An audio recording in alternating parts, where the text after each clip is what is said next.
नमो तस् भगवतो अरहतो सम्मा सम्बुद्धस्स। नमो तस् भगवतो अरहतो सम्मा सम्बुद्धस्स। नमो तस् भगवतो अरहतो सम्मा सम्बुद्धस्स। चरत भिक्खवे चारिकं बहुजनहिताय बहुजन सुखाय। देशत भिक्खवे धम्मं आजि कल्याणं मज्ज कल्याणं पर्युषाण कल्याणं परिपुण्यं परिशुद्धं ब्रह्मचर्यं प्रकाशेत। साधु साधु साधु।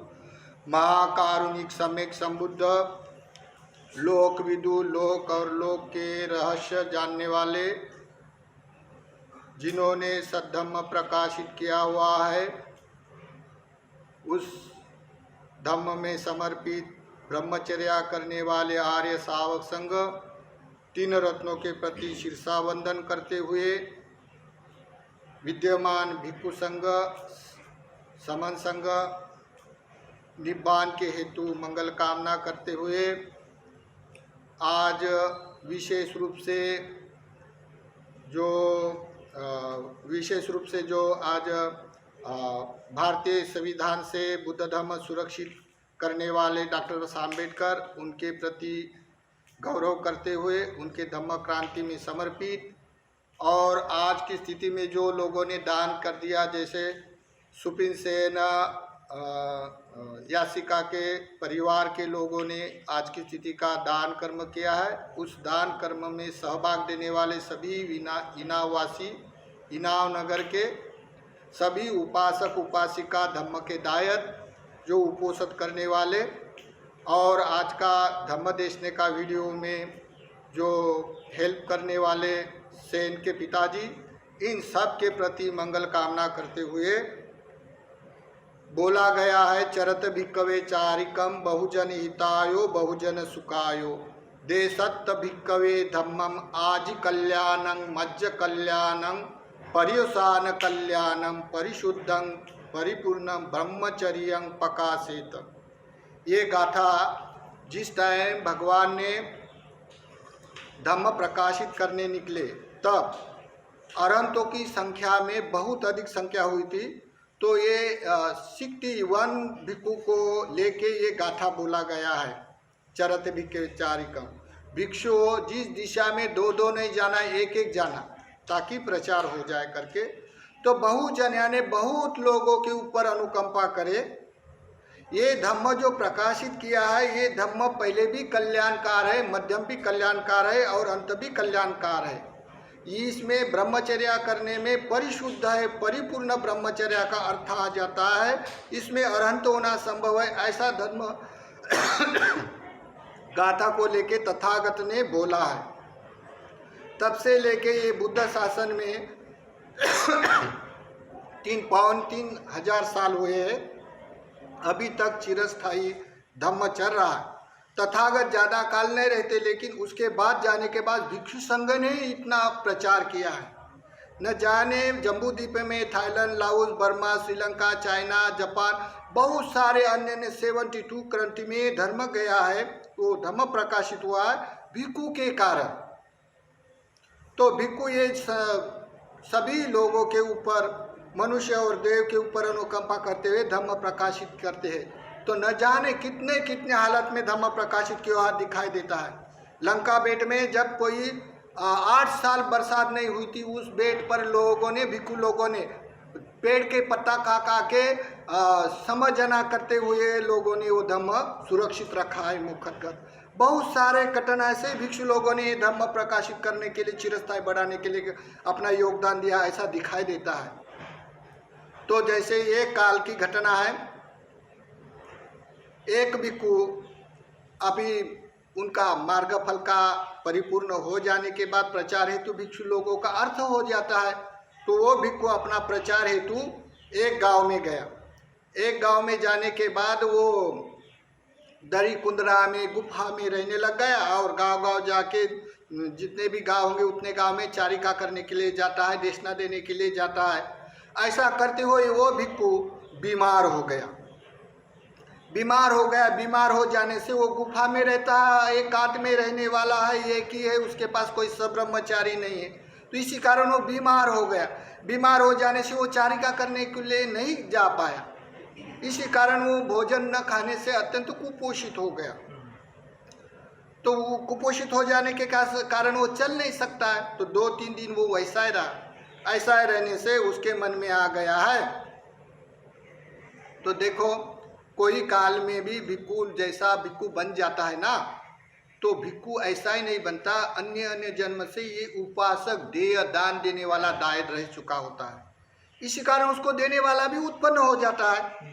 जैसे संसार में स्त्री और पुरुष ये दोनों संसार चलाने के पहिए होते हैं। अगर स्त्री नहीं रहे तो संसार नहीं चल सकता, या पुरुष नहीं रहा तो संसार नहीं चल सकता, क्योंकि वो संसार चलाने के 2 पहिए होते हैं। वैसे ही समझो बुद्ध का यान चलाने के 2 पहिए होते हैं, एक उपासक संघ धम्मदायत और दूसरा भिक्षु और भिक्षुनिया होता है। ये दोनों ही एक दूसरे से जुड़े हुए रहते हैं। जब दायद उत्पन्न हो जाता है तो भिक्षुओं को सपोर्ट करने वाला होता है, 4 निश्चय के साथ देह दान देने वाला आता है, या भिक्षु उत्पन्न हो जाने के बाद भी उपासक भी वैसे अपने पुत्र के समान अनुकंपा करने वाले दायद उत्पन्न हो जाता है। तभी वो बुद्ध का शासन, बुद्ध का यान चिरस्थायी चलता है। तो देखिए वो भिक्षु बीमार हो जाने से 2-4 दिन खाना नहीं खाने से चल नहीं सकता है। तब उनको लगा कि अगर मैं खाना नहीं खाऊं तो मैं ये जन्म में निर्वाण प्राप्त नहीं कर सकूँगा, मर जाऊंगा जल्दी। तो उसने अपना मन बनाकर अपना थोड़ा ताकत के साथ चारिका करने के लिए निकल निकल जाने से गांव तो 1-2 किलोमीटर था। तब वो निकलते निकलते बीच में एक बहुत आम्रवन था। आम्रवन, तब आम्रवन के आम को बड़े आम लगे थे, और कोई आम पके भी थे और कोई आम गिरे रहे थे। तो ऐसे उस स्थिति में वो आम्रवन से गुजरते क्या हो गया, उसकी ताकत कम हो जाने से उसको चक्कर आ गया। चक्कर आने से वो गिर पड़ा। वहाँ गिर पड़ने के कारण वो वही गिरा हुआ रहा एक दिन, क्योंकि उसकी ताकत नहीं थी चलने की। तो एक दिन ऐसा गिरा रहा।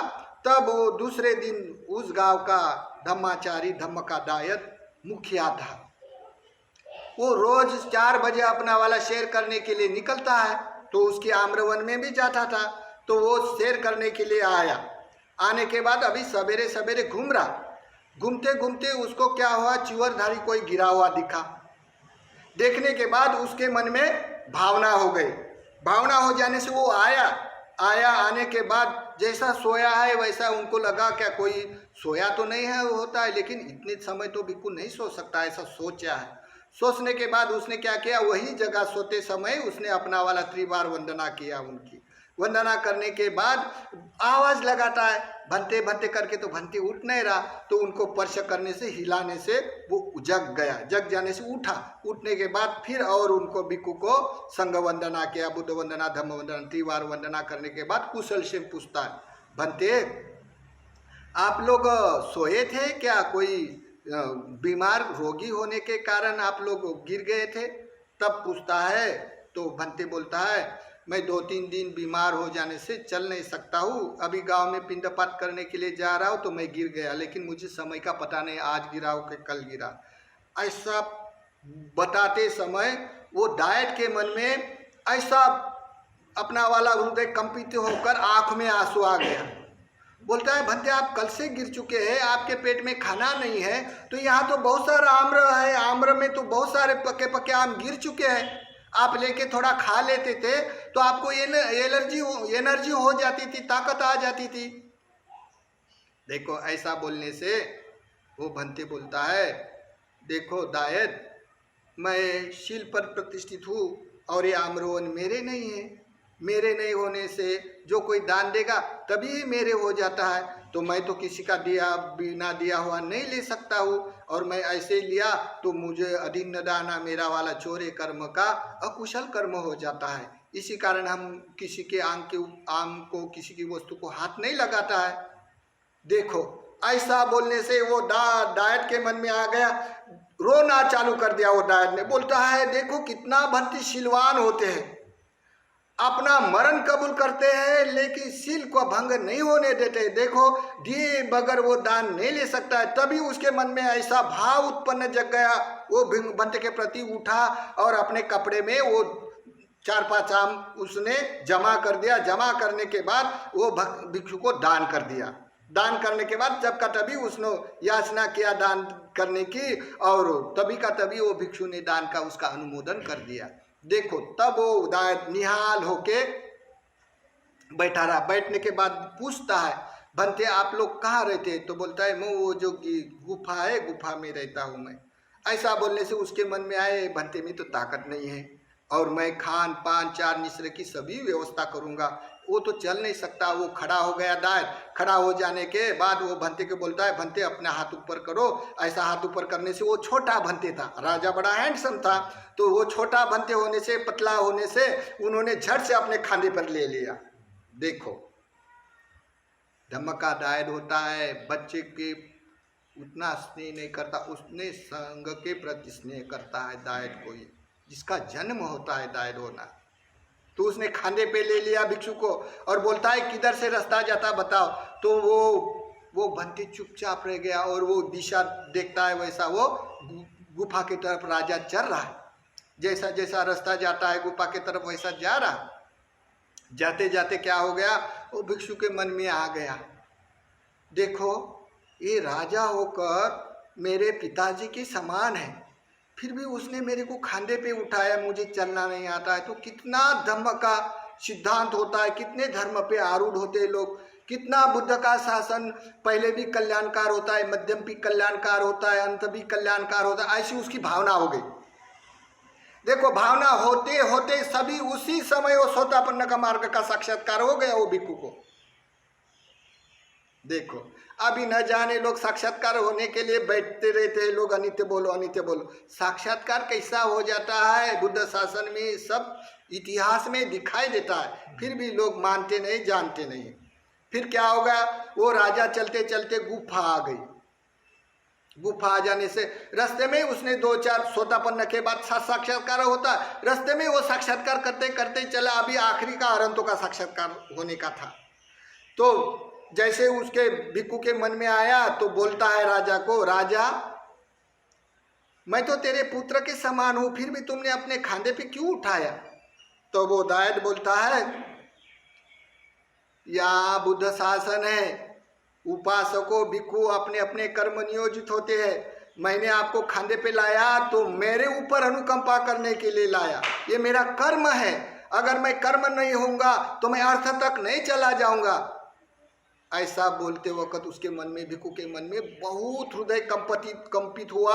और बुद्ध शासन के लिए देखो ये बुद्ध शासन कितना अनुकंपा करने वाला होता है, पहले भी अंत भी कल्याणकार होता है। ऐसा बोलते हो वो राजा जब उसका ठिकाना आ जाता, स्थान आ जाता, ऐसा खांधे से उतरते समय वो भिक्षु अनंत हो जाता। देखो जिसके लिए अन्य जन्म से ब्रह्मचर्या किया है, अभी उसका अंत काल किसके सारे हुआ, तो कितने जन्मों से दायद धर्म दायद उसको अनुकंपा करने वाला होता है। जब उसका देना देने से पुण्य परिपूर्ण हो जाता, भिक्षु हो जाता। भिक्षु होने के बाद भी कोई ना कोई ऐसे धर्म के दायद उत्पन्न हो जाकर भिक्षु को अनंत तक पहुंचा देने वाला होता है। यही बुद्ध शासन होता है। इसी कारण तथागत ने बोला है, चरत भिक्खवे चारिकम बहुजन हितायो बहुजन सिकायो लोक अनुकंपायो दे सत्य भिक्खवे धम्मम आज कल्याणं मज्ज कल्याणं पर्योसान कल्याणं परिपुण्यम परिशुद्धं ब्रह्मचर्यापकाशेत। ऐसा ये धम्म है जिसमें दायद हो, उपासक उपासिका भिक्षु उसके करणीय कर्म के लिए है। यही करणीय कर्म का अर्थ हो जाता, इसलिए तथागत ने ऐसा उदाहरण प्रकाशित किया है। तो आज की स्थिति में जिसने दान दिया है, दान में जो उपोषित करने वाले लोग हैं, जो अग्र उपोषक लोग हैं, बहुत सारे लोग बिहार में आते, धम्म देशना सुनते, यथाचित अपने में जिसको जिसको जो जो लगता है उसका वस्तुमान का दान देकर भिक्षु संघ को सुरक्षा के लिए अनुकंपा करते हैं, भिक्षु संघ को सुरक्षा के लिए, अर्थ के लिए पुण्य संपादन करते हैं। तो आज जिसने जिसने पुण्य संपादन किया उनके सभी पुण्य के संकल्प पूरे हुए, उनके ज्ञातिगण सभी निरोगी रहे और उनके किए हुए दान का सभी सत्व अनुमोदन करे। साधु साधु साधु।